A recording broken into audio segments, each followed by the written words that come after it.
안녕하세요. 만나서 반갑습니다. 역사가 김영주입니다. 한중일 근대사 삼국지 제141부 제너럴 셔머노 극동으로 떠나다 라는 주제를 가지고 오늘 여러분과 함께 할 겁니다. 우리가 이제 일본사 쪽 이야기를 좀 한참 다루고 있는데요.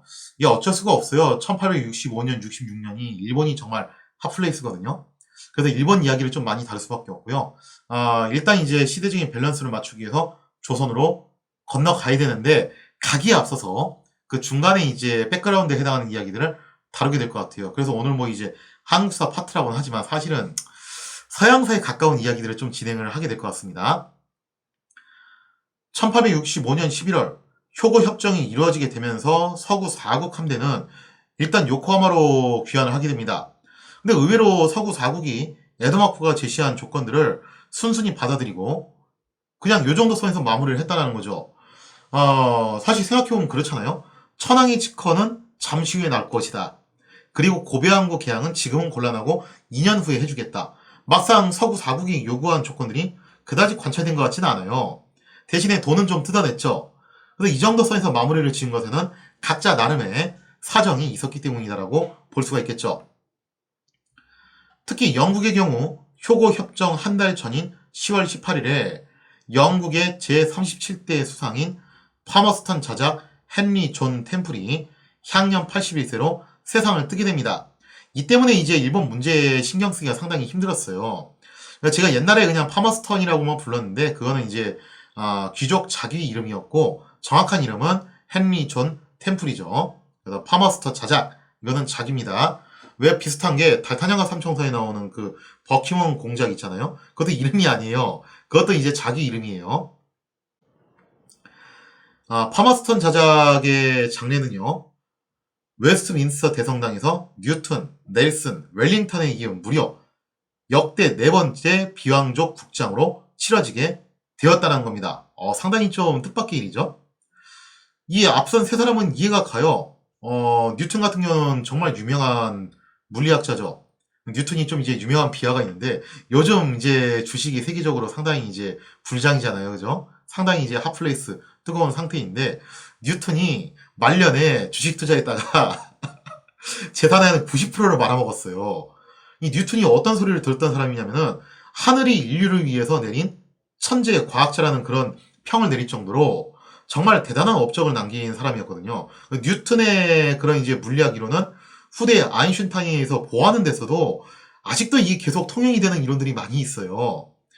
그래서 뉴턴이 이때 주식 투자했다 날려먹고 나서 뭐라고 이제 얘기를 했냐면은 나는 천체의 운행은 계산할 수 있어도 도대체 대중의 광기는 계산을 못하겠더라. 그래서 주식은 신도 모른다라는 말을 어떻게 보면 이제 입증한 인물이 또 뉴턴이었죠. 그 다음에 이제 넬슨 웰링턴은 이제 나폴레옹 전쟁 기간을 관통하면서 영국을 구했던 말 그대로 구국의 캐리를 했던 영국판 이순신에 해당되는 그런 인물들이죠. 그러니 이 세 사람은 국장을 치를 만한 자격이 충분해 보여요. 근데 파머스턴 저 사람은 뭔데 국장을 치르지? 라는 생각을 또 할 법도 해요. 얼핏 보면은 파머스턴이 앞에 그 세 사람하고 동등한 선상에서 다뤄질 수 있는 인물이냐? 거기에 대해서 의아해할 수도 있습니다. 하지만 면밀하게 따져보면요. 이 파머스턴은 나름대로 영국이 나왔던 세기의 대정치가라고 볼 수가 있다는 거죠. 파머스턴은요. 역사상 최초로 자유주의를 추구하는 리버럴, 이 리버럴이 이제 자유주의죠. 그 리버럴 정당인 자유당을 탄생시킨 그야말로 대정치가였습니다. 파머스턴은 이 자유주의 정치인으로서 선거법을 개정해가지고 사실 그때까지만 하더라도 서양 국가들이 민주국가라고는 하지만 투표권이 전 국민한테 다 있었던 게 아니었어요.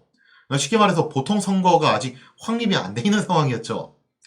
그래서 엄밀히 말하면 이게 있는 사람들만의 민주주의였던 셈인데 이거를 적어도 도시 중산층까지는 확대를 시켜줬던 인물이 바로 파머스턴이었습니다. 하지만 일반 노동자한테까지는 확대를 시키진 않았습니다. 노동자한테 선거권 확대에 대해서 파머스턴이 그걸 완전히 부정한 건 아니었고 이런 얘기를 해요. 아직 노동자들은 준비가 안 돼 있다. 준비가 안 된 애들한테 이걸 투표권을 확 줘버리면은 선무당이 사람 잡는다고 엉뚱한 상황이 발생할 수 있지 않냐. 그래서 좀 더 때가 무르익을 때까지 기다리자. 그래서 우선적으로 누구한테 주겠다? 중산층까지한테는 주겠다 하면서 나름 이 보통 선거로 넘어갈 수 있는 그런 포문을 열었던 인물이 바로 이 파머스턴이었다는 거죠. 또 파머스턴은 그동안 영국 내에서 자행되었던 카톨릭에 대한 종교 차별, 이것도 이제 철폐를 시킵니다. 그리고 굉장히 또 획기적인 걸 하게 되는데 청소년들의 야간 노동을 금지시키게 돼요. 왜냐면 이때 당시 청소년들의 노동 실태가 정말 끔찍했거든요. 무슨 뭐 5살짜리부터 시작해가지고 막 노동판에 동원이 돼가지고 하루 막 열 몇 시간 노동하는 거 기본이었고 그랬었는데 그런 거 다 금지시킨 거예요. 그래서 청소년기가 성장기인데 그런 때 잘 먹고 잘 쉬고 공부에 전념을 해야지 이런 때 막 그렇게 마구잡이 일을 시키면 되겠냐. 물론 기업들은 난리가 났죠. 왜냐면 그동안 이거 꿀이었거든요. 사실상 뭐 거의 노예 노동력이었죠. 성인에 비해서 저항할 확률이 별로 없는 애들이잖아요. 임금도 더 싸게 줘도 되고. 그냥 막 뿌려 먹을 수 있는 거의 노예 노동에 가까운 거였는데 그거를 못하게 하니까 기업들은 난리가 나죠. 그러거나 말거나 파머스턴이 밀어붙여요. 안 돼. 그런 거 하지 마. 하면서 이렇게 나름 인권 문제에도 신경을 썼던 인물이 파머스턴이었습니다. 그 다음에 또 이제 호주가 이제 죄수들을 보내서 귀향지로 썼던 그 유명한 동네인데 또 그것도 이제 중단시켜요. 더 이상 이런 거 하지 말자. 그 다음에 또 이제 예방접종을 의무화시킨 인물도 역시 파머스턴입니다. 그러니까 뜻밖에도 현대사회에서 우리가 하고 있는 것 중에서 파머스턴이 고안해낸 것들이 꽤 있다는 거죠. 참고로 이때 당시에도 예방접종 의무화시켰을 때 이거 안 맞으려고 버텼던 사람들이 정말 많았어요. 그래서 안티 백신에 대한 음모론은 옛날이나 지금이나 그냥 항상 있더라고요. 보면은 비록 파머스턴은 제국주의 시대 수상으로 각종 침략 전쟁을 일으킨 장본인이었죠. 그냥 포화 매기를 했던 아주 전형적인 인물이었고 솔직히 말하면 그냥 깡패였죠. 어디 가서 삥 뜯을 거 없나 그냥 그러고 다니는 전형적인 깡패 같은 인물이었는데 외교 라인에서는 그랬어요. 아편 전쟁도 이 사람이 주도한 거잖아요. 그리고 본인은 자유주의의 선봉장이라고 주장을 하면서 또 여타 나라들의 자유주의 운동에는 그다지 지원을 하지 않는 그런 모순적인 모습을 보이기도 합니다.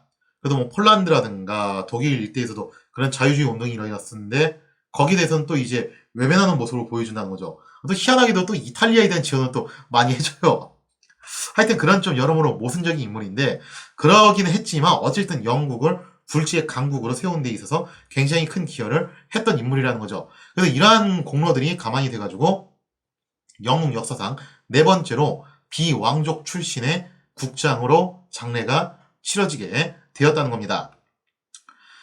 이러한 파머스턴이 세상을 떠난 다음에 그 후임으로는 러셀 백작이 뒤를 잇게 되고요. 그 다음에 글래드스턴. 사실은 아편 전쟁 때 서로 정적이었죠.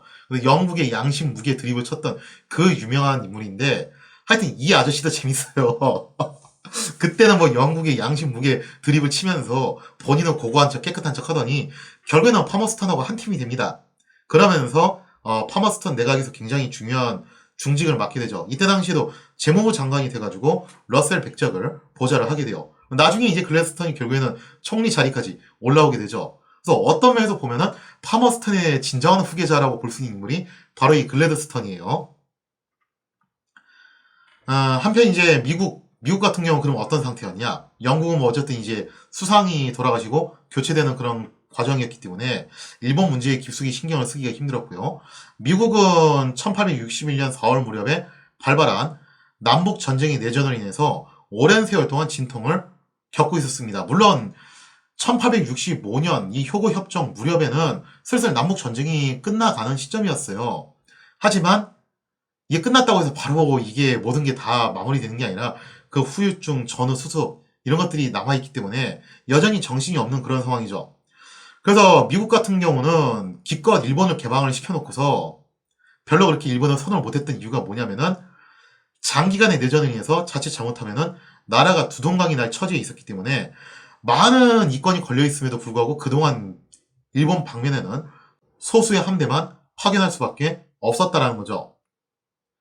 따라서 미국 역시 일본과의 분쟁이 길어지는 걸 원하지 않기 때문에 가급적이면 서둘러서 협정을 맺고서 일을 마무리하고 싶어 했습니다. 그래서 애초에 시모노세키 포격전에 참전했던 미국 군함도 뭐 한 척이었고 그것도 뭐였냐면은 원래 남부 그 군함들 잡으려고 보냈다가 잠깐 이제 들른 거였어요. 물론 이제 미국의 남북전쟁 내전은 미국의 성장을 경계하고 있던 영국에 있어서 굉장히 좋은 호재였죠. 그래서 이 시모노스키 포격전에서는 미국과 영국이 한 팀을 구성했다라고는 하지만 사실 영국은 미국을 항상 이제 경계하는 마음을 갖고 있거든요. 저 양키들이 언젠가 세력을 키우면은 무시무시해질 수도 있는데 그 전에 어떻게 된다. 계속 이걸 밟아야 된다. 마치 오늘날 미중 무역 분쟁 생각하시면 이해하시기가 쉽습니다. 지금 중국이 엄밀히 말하면 미국한테 잽이 안 되긴 해요. 아직은. 그러나 중국이 이 상태로 계속 성장을 하면은 혹시 또 모를 일 아니냐. 그러니까 미국 입장에서는 신경을 곤두세우고서 중국을 계속 견제하는 것처럼 당시에도 마찬가지죠. 미국을 계속해서 이제 견제하는 마음이 영국한테 있었는데 이 남북전쟁은 영국 입장에서 상당히 호지였다는 거예요. 실제로 영국의 수상이었던 파머스턴 아직 살아있을 때였죠. 이런저런 트집을 잡아가지고 미국 남북전쟁에 개입을 해서 누구를 지원하려고 했냐면은 남북연합을 지원을 하려고 했습니다. 그러려고 했는데 이거 왜 못했냐? 하지만 개전 초기에 갑작스럽게 영국의 군주인 빅토리아 여왕의 부군 엘버트 공이 서거를 하면서 이게 국상 분위기가 만들어졌다는 거예요. 그래서 이런 국상 분위기 속에서 전쟁하자는 말을 꺼내기가 참 난감해졌다는 거죠. 특히나 이게 보통 이런 왕들 보면은 되게 다 정략 결혼인데 엄밀히 말하면 뭐 이제 빅토리아 여왕도 정략 결혼이긴 했죠. 하지만 정략 결혼이었지만 빅토리아 여왕과 엘버트 공 사이에서의 금술은 정말 좋았다고 그래요. 그래서 빅토리아 여왕이 너무 이제 시리에 빠져가지고 울고불고 그렇게 난리를 치는데 대성통곡을 하면서 지금 진짜 그야말로 초상집 분위기인데 여기서 전쟁하자는 얘기를 어떻게 하냐 이거죠. 그래서 이것 때문에 좀 이제 난감한 상황이 돼버립니다. 1862년 9월 22일. 자, 이렇게 영국이 개입 시기를 놓치고서 좀 머뭇거리는 틈을 타가지고 미국의 대통령 링컨이 선수를 칩니다. 역사적으로 유명한 노예해방 선언을 선포하게 되면서 명분상 우위를 점하게 됐다는 거예요. 아, 이게 진짜 많은 분들이 좀 오해하신 게 뭐냐면요. 명분과 실리가 있어요. 이 둘 중에서 하나를 선택하는 게 아닙니다. 그게 아니라 명분과 실리는 바늘과 실과 같은 관계라서 두 개가 원래 함께 가야 돼요. 그러니까 명분 없이 실리만 챙기려고 하면은 단기적으로 이득을 보는 건 맞아요. 하지만 이게 눈앞에 이익에 급급하다 보면은 분명히 그때 잃어버린 명분이 나중에 부메랑이 돼가지고 자기한테 날아올 수밖에 없게 된다는 거죠. 반대로 명분만 추구하고서 실리를 외면한다? 이거 100% 손해보죠. 그래서 둘 중 하나를 선택하는 게 아니라 명분과 실리가 같이 가야 돼요. 그래서 전쟁에 있어서도요, 사실은 실리도 중요하지만 명분을 어떻게 예쁘게 포장할 것이냐, 어떻게 대의 명분을 만들 것이냐도 굉장히 중요한데 링컨이 정확하게 그거를 간파한 인물입니다. 그래서 노예 해방을 선언함으로써 남북 관계를 갖다 이제 어떻게 조성을 하냐면은 노예를 해방시키기 위한 성전을 벌이는 정의로운 국군, 그리고 진짜 시대가 어느 시대인데 아직도 저렇게 노예나 저렇게 끌어안고 사는 저 미개한 남군, 저 미개한 남군을 물리치고 노예들을 해방하는 성전을 한다. 이것이 우리 국군의 사명이다. 이런 식으로 명분을 포장하는 데 있어서 정말 신의 한 수였던 게 바로 노예 해방 선언이었다라고 볼 수가 있겠죠.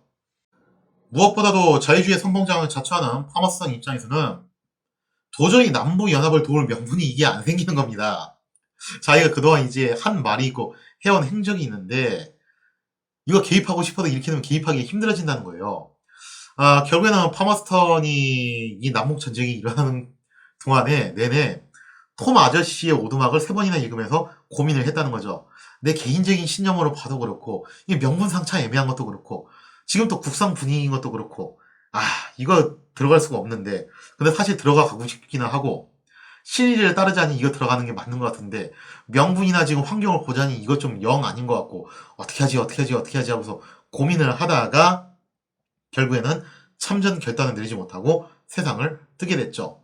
그리고 파머스턴이 세상을 뜰 때쯤 되면은 남북 전쟁에서 이제 북군이 승리를 확정을 지게 됩니다. 사실 남북 전쟁 개전 초기에는 남부 연합이 북군보다 우세를 점하고 있었어요.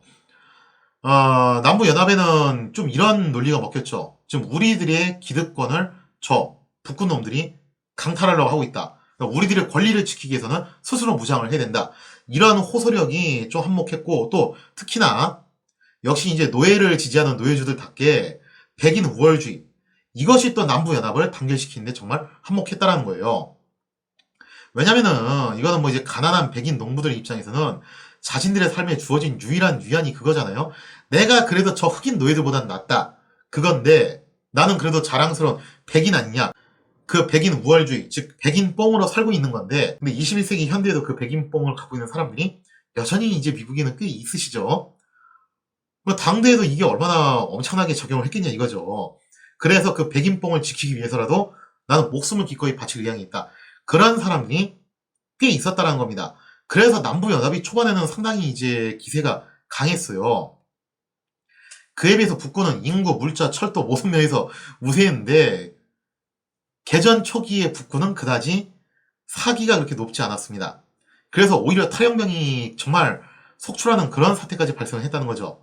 하지만 시간이 흐를수록 남부연합은 역시 이제 물량이 깡패라고 계속 이제 전력이 고갈되는 반면에 북군은 끊임없이 생산되는 병력과 물자로 점차 전세를 역전을 시켜나가기 시작을 합니다. 여기에 더해서 아까 전에 말씀드린 미국 대통령 링컨의 노예해방 선언이 정말 신의 한 수였던 게 영국을 비롯한 이 유럽 국가들이 남부연합을 지지할 수 있는 건수를 사전에 차단을 시켜버린 거예요. 그런 효과도 있었고 또 북군 군인들한테 어떤 사상을 주입할 수 있냐면은 우리야말로 노예해방이라는 이런 성스러운 사명을 추구하는 일종의 십자군 아니냐. 그러니까 자부심을 가져라 하면서 전쟁에 대한 동기부여를 끌어올린 데 있어서 굉장히 톡톡한 역할을 하게 됐다는 거예요. 자, 1864년 9월 무엇보다도 미국의 셔먼 장군이 애틀란타를 함락한 이후에 전개한 바다로의 진군은 남부연합을 그야말로 경악하게 만들었습니다. 아래 사진에 보시는 게 이제 윌리엄 테쿤스의 셔먼인데 바로 이 셔먼의 이름을 따가지고 나온 그 유명한 전차가 셔먼 전차죠. 제가 볼 땐 근데 셔먼 이름을 따는 건 전차가 아니라 폭격기에다 붙였어야 됐어요. 왜 그러냐면요. 이 바다로의 진군이 뭐였냐. 셔먼은 뭐라고 얘기를 하냐면 전쟁을 끝내기 위해서는 남부연합의 전쟁 의지를 완전히 꺾어야 된다고 봤습니다. 그래서 애틀란타를 함락한 다음에 애틀란타에서 대서양 해안가에 위치한 서베너라는 도시까지 행군을 하는 도중에 그야말로 완벽한 초토화 작전을 구사를 해요.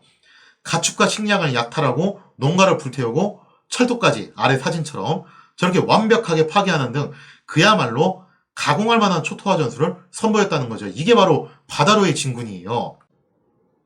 자, 셔먼이 이렇게 태평양 연안까지 도달을 한 다음에 조지아주잖아요, 여기가. 여기서 다시 북상을 해가지고 사우스 캐롤라이나까지 행군을 하면서 정말 끊임없이 초토화 전술을 실행을 하게 됐습니다.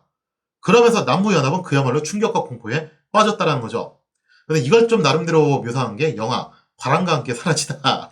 그래서 좀 나름 이 부분을 묘사를 하긴 했었죠.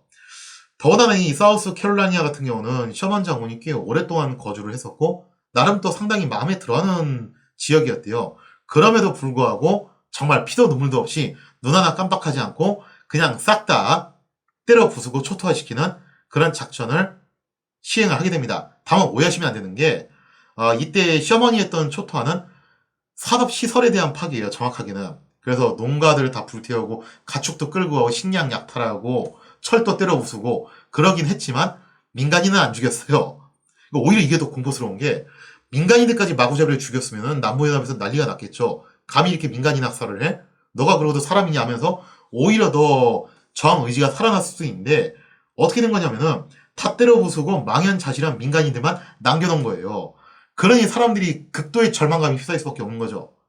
이럴 바에는 전쟁이 빨랑 끝나는 게 낫겠다. 그러면 어쨌든 하나의 나라인데 설마 뭐 북쪽에서 우리 뭐 모른 척하진 않겠지. 그러면서 이제 남부연합의 전투 의지를 상실시키는 게 초점이었다는 거죠. 1865년 4월 리치먼드가 함락되자 결국 남부연합은 북군의 물량 공세와 셔먼의 초토화 전술을 견디다 못해서 항복을 선언하게 됩니다.